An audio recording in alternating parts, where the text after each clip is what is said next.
Dog Works Radio is sponsored by Alaska Dog Works. Check out their website at alaskadogworks.com. You can support this podcast on patreon.com/teamaneke. This episode of the podcast is brought to you by First Paw Coffee Company, specializing in private label premium blend coffee. If you're serious about coffee, you should check it out. First Paw Coffee's passion is high-quality, small-batch roasted coffee. They take the extra time to taste and get everything perfect before they release new blends. They aim to bring you a cup of happiness each time you pour yourself some coffee. Find out more at ak.dog/free and enter for a chance to win some First Paw Coffee prizes, a book from our collection, and tote bag. One winner will be selected at random each month. That's ak.dog/free. Radio Free Palmer 89.5 KVRF presents Mushing Radio, hosted by Robert Forto. Mushing Radio is about dog-powered sports, living in the Great White North, and mushing. Visit our website at mushingradio.com. Here is your host, Robert Forto. Hello and welcome, everybody. This is Robert Forto, and you're listening to our daily coverage of the 2020 Iditarod here on Mushing Radio and KVRF 89.7 in the Mat-Su Valley. RadioFreePalmer.org is our live streaming site. You can find all of our episodes over on DogWorksRadio.com. And I am joined today by our co-host, Alex Stein. Alex, how's it going? It's going great, Robert. It looks like we are going to have a new Iditarod champion later tonight, which is very exciting. It is. I'm looking forward to it. I don't know if I'm going to be up at 1, 2, or 3 o'clock in the morning, but it looks like we're going to have a Norwegian crossing under the Burled Arch for the first time. I just wonder how many people are going to be out there to greet him. Yeah, I'm wondering about that as well. I would imagine it's going to be very, very small in terms of crowds. But there will be somebody out there for him, and it looks like Thomas Werner is going to come in first, barring any sort of, serious catastrophe in the last 40 miles or so, and then Mitch Seavey is getting ready to leave White Mountain.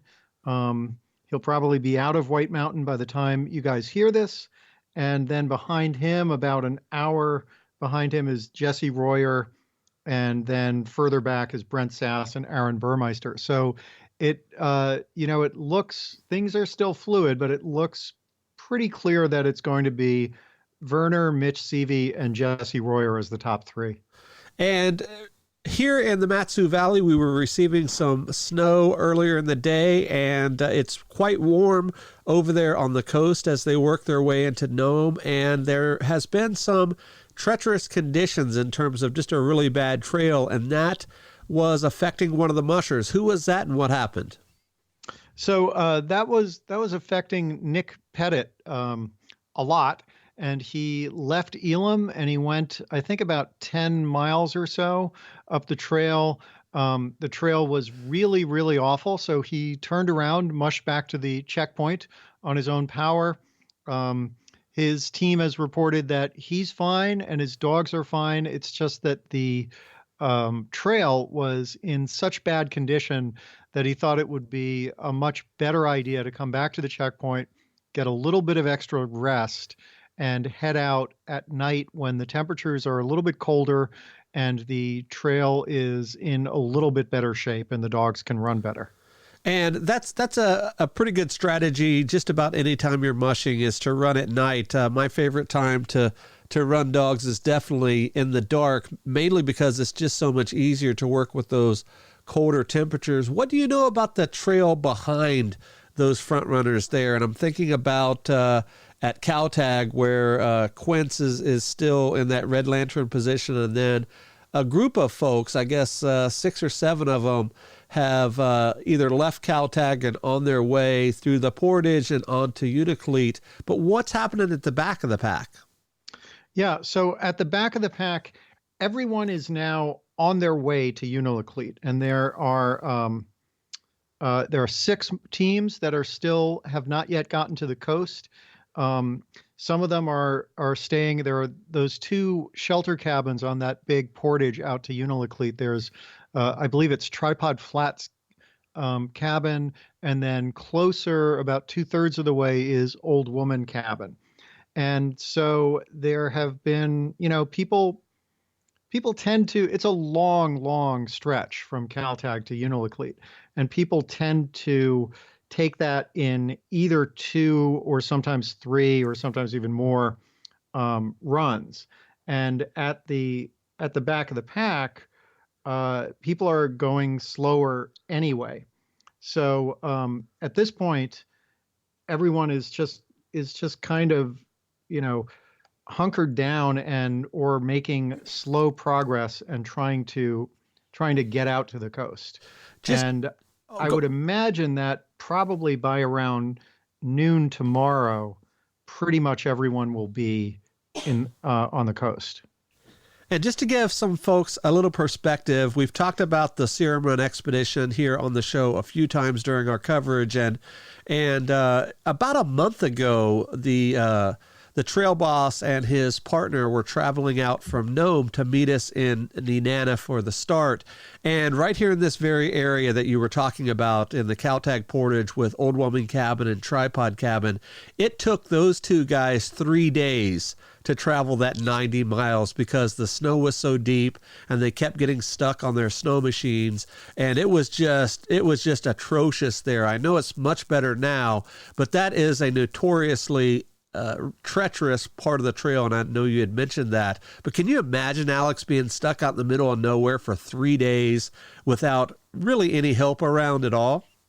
Yeah, that had to have been really, really difficult and very, very depressing when you get right down to it.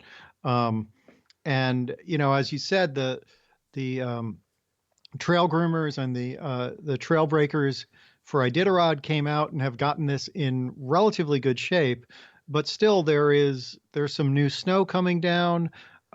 Temperatures have been at or near freezing, and sometimes even a little bit above freezing, and that's really not great either for the trail or for the dogs running the trail.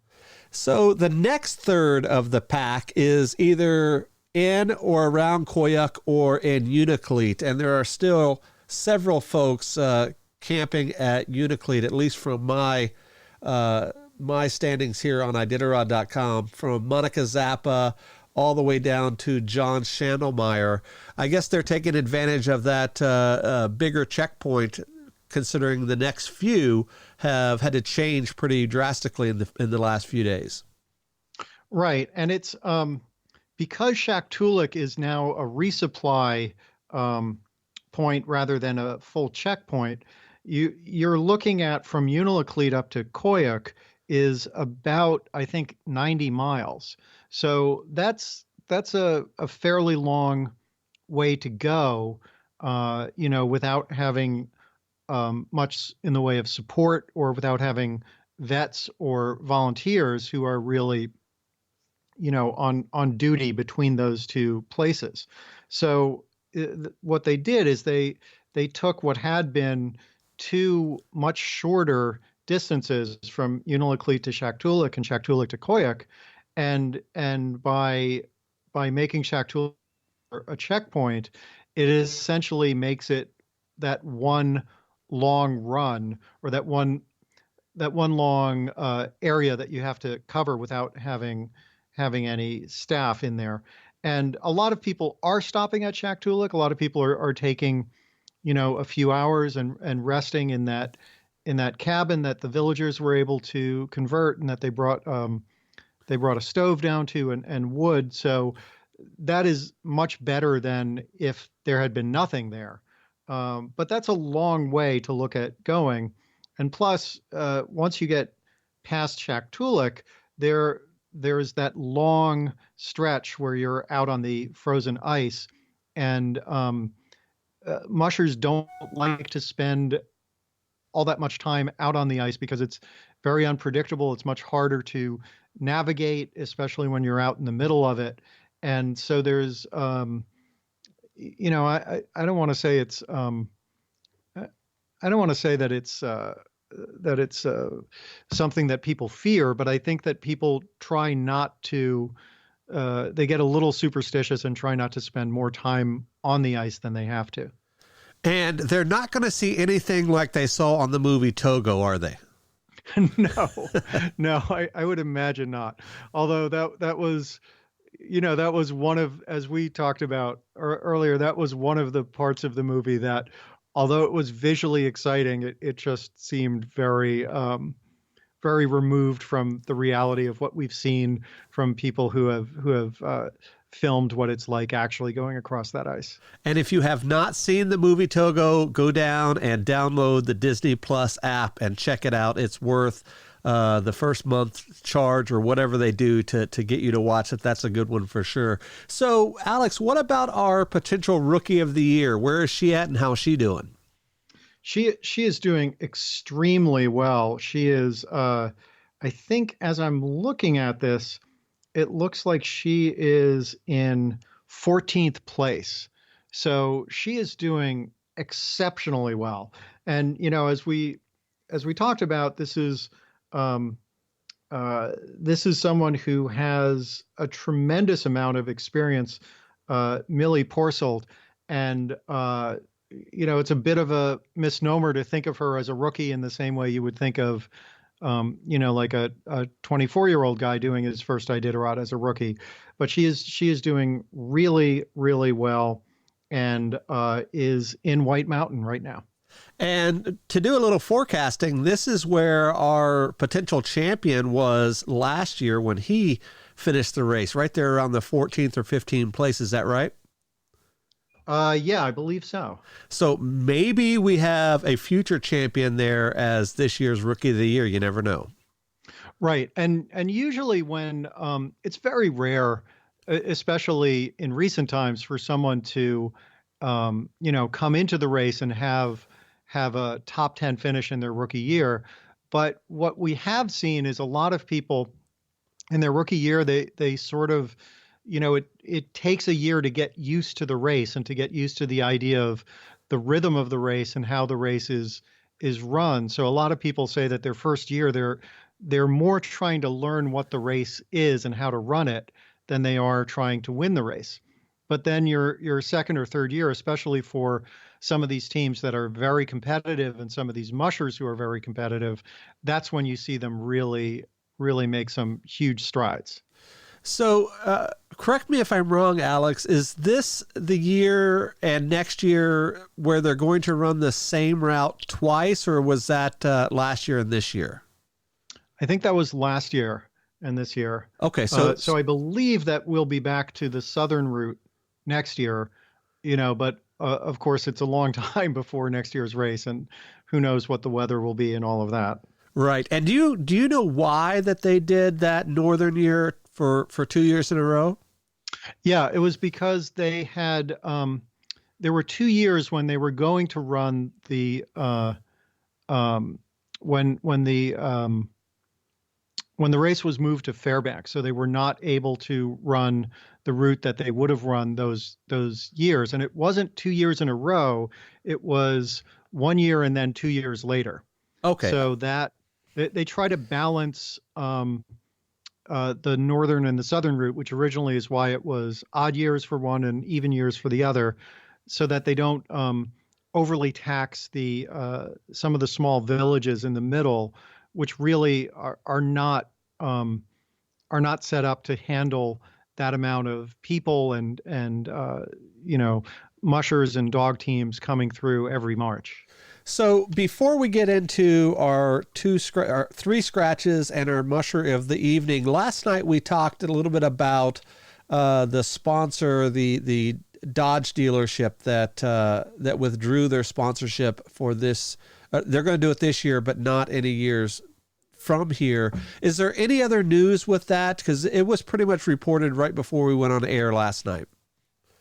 Yeah, I haven't heard a lot of other news about that. There's been a lot of speculation and people are wondering if this is something if this is an edict that came down from from Fiat Chrysler as an organization that they're trying to stop them from sponsoring it. And I don't think that we have much clarity more than we had last night, which was not very much. So let's talk about our recent scratches. Larry Doherty scratched in Caltag, I believe, and the two Barrington twins, Christy and Anna Barrington, scratched in Uniclete. Let's talk about Larry first. Yeah, so Larry scratched in Caltag. He was, I believe, having some problems with some of his dogs, and it just wasn't going as well as he wanted it to go. And he scratched for the out of the best interest of the dog team. He also was supposed to climb Mount Everest shortly after this, and it was announced relatively recently, possibly even after he had started Iditarod, that they were closing down both approaches to Mount Everest because of fears of this pandemic. So he won't be able to climb Mount Everest this year either. And I don't want to speak for Larry, and I don't know him that well, but I've talked to him a few times, and Larry is someone who is he's a doctor, and he is very, very dedicated to his patients and to the idea of being of service as a doctor and helping people. So I would wonder maybe if he looked at what was going on in the world and he looked at how his dog team was doing and decided that this was not the year to push and try to get to know him again, but maybe this is the year when he can do more good somewhere else. And I don't know that, and he hasn't said that, but just knowing the type of person that he is, that's something that I think might be a factor. So before we get into the Barrington twins, you brought something up about sort of the state of the world. And we reported on this a few days ago about Jeremy Keller, who withdrew from the race many days ago and decided to turn around his team and mush back. I read a quick story about that today. He did make it back home. Is that right? Yeah. My understanding is that he went either all the way back to Willow or perhaps just mushed all the way home to Kinnick. I'm not sure. Interesting. Yeah, that's a very interesting story for sure. And what a way to end your Iditarod, to say, yep, well, I'm done here. I think I'm going to turn around and go back. Back in the day, and I know you know this, Alex, that's what they did. They went to Nome, and then a lot of them turned around and mushed home, didn't they? Yeah. And, that was back when it was, it was not an 8-day trip. It was sometimes a 16 or 17-day trip. So let's talk about the Barrington twins. They scratched in Uniclete. What do you know about those guys? Yeah. So they had a death in the family.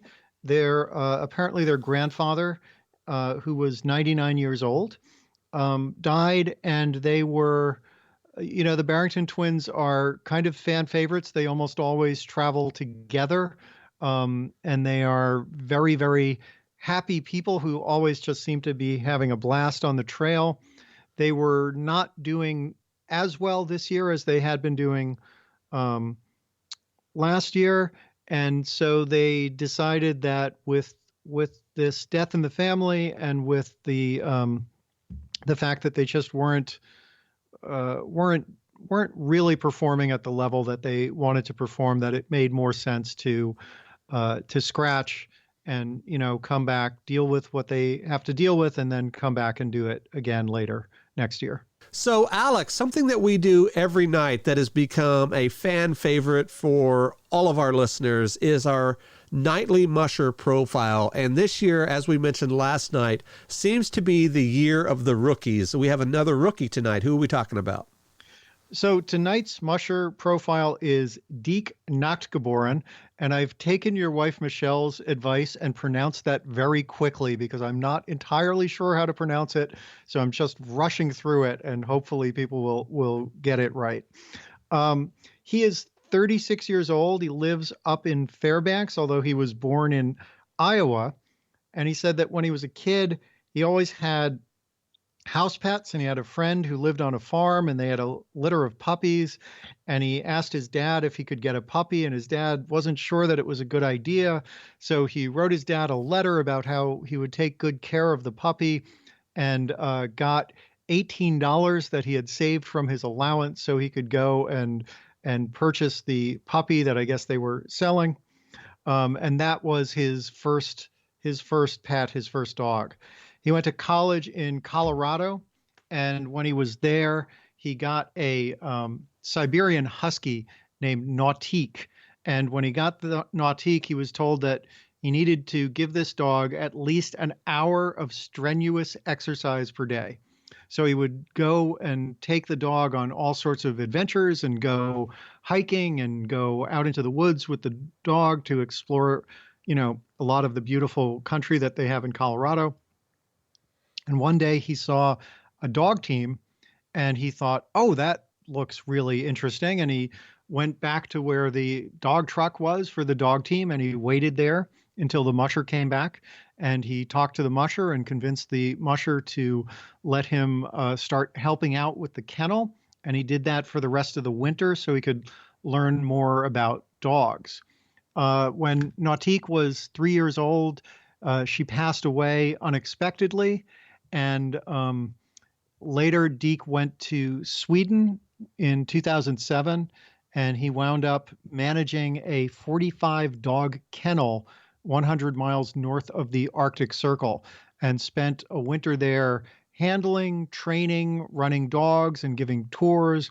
And after that, he was determined that he was going to become a musher himself and develop his own kennel. And he said about that winter, I lived in a sauna and I did my dishes in the sauna and in the shower. And I thought it was really cool, but a lot of work. So when it was over, I told myself, I want to do this someday, but it has to be for me because it's too much work to be doing this for somebody else. He then moved to Seward, where he was working for the National Park Service part-time, got a chance to work full-time in the Florida Everglades for the Park Service and moved there for 3 years, finally came back up to Alaska and moved north of Fairbanks, where he lives off the grid. In 2013, he got a 6-month-old sprint dog named Callie, and a few days later, he got a distance sled dog puppy named Luna. And those two dogs lived with him, and they were house dogs and more like pets for 6 months until he was contacted by a local musher who was moving to Germany and asked if he would be interested in buying this musher's 13 dogs. And so he came back with 13 dogs and suddenly had a kennel of 15 dogs. He named this kennel Nautique Sky Kennel after his very first dog, Nautique, his first husky, Nautique.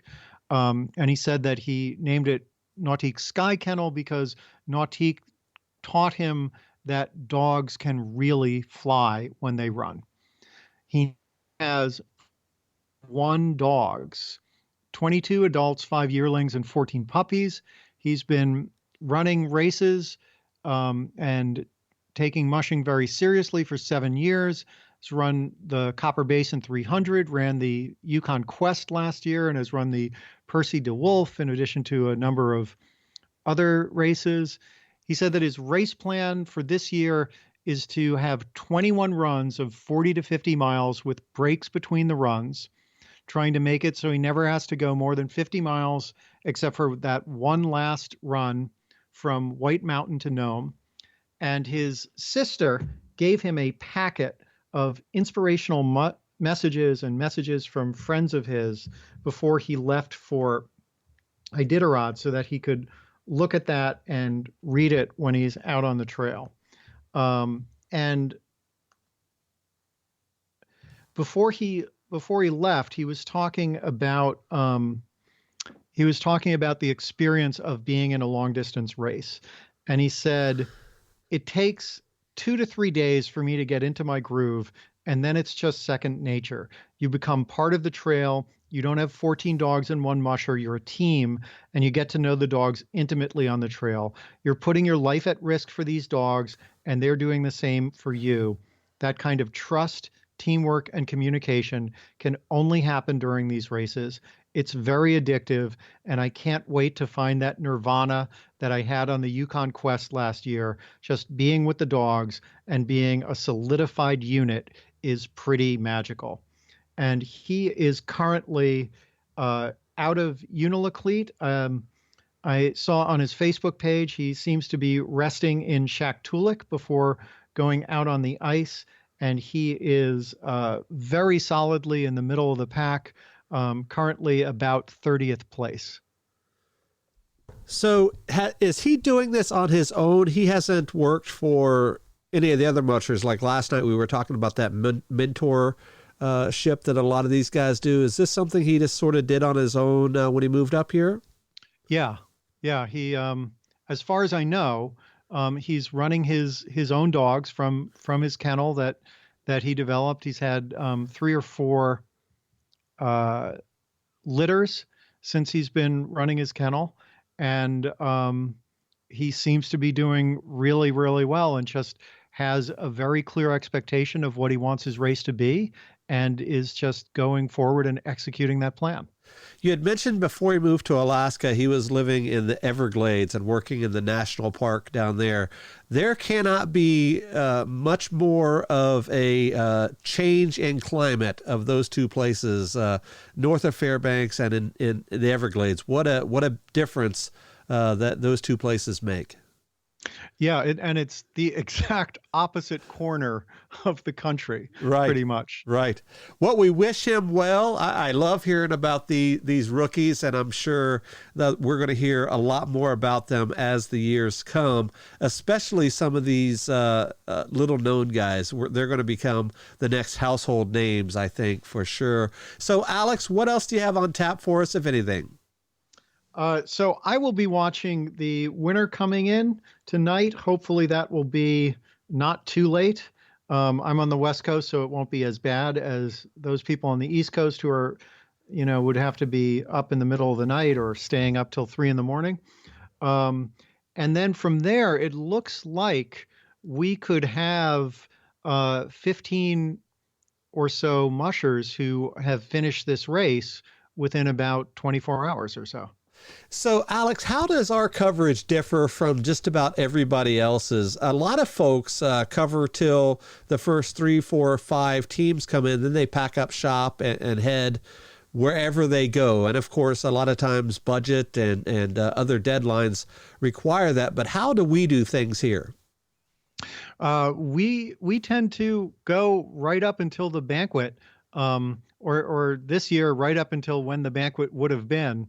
And also I think the other thing that makes us different is that every day we do an in-depth musher profile, and I have not heard anybody else doing anything like that. So stick around with us. We will be on the air at least till Sunday night. I think everybody should be in by then, and it looks like Quince Mountain is pulling up the rear there in the Red Lantern. Maybe that could change. We don't know, but we'll definitely be here throughout the rest of the week for sure. Alex, it's always a pleasure having you on, and for all of our listeners, be sure to hit that subscribe button, and let's keep those comments coming. We really appreciate them. I know I've answered quite a few questions, and you probably have too. So with that, on behalf of my co-host Alex Stein, this is Robert Forto. We will see you guys next time. Goodbye. This episode of the podcast is sponsored by First Paw Coffee Company. Learn more at firstpaw.coffee. From Dogworks Radio, this is Mushing Radio. We hope you enjoyed this episode, and we invite you to subscribe in Apple Podcasts, Spotify, Stitcher, or wherever you get your podcasts. You'll find a link on the episode notes. You can tap or swipe on the episode cover art, and you'll see some offers from our sponsors. You can support our show by supporting them. If you like what you have heard, we would love it if you could give us a 5-star rating and tell your friends how to subscribe too. Your hosts are Alex Stein and Robert Forto. Our producer is Robert Forto, created for DogWorks Radio.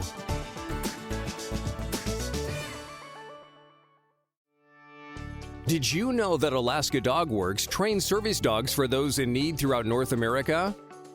Each and every service dog that is trained through the Lead Dog Service Dog Program and Michelle Forto and her team has an individual training plan.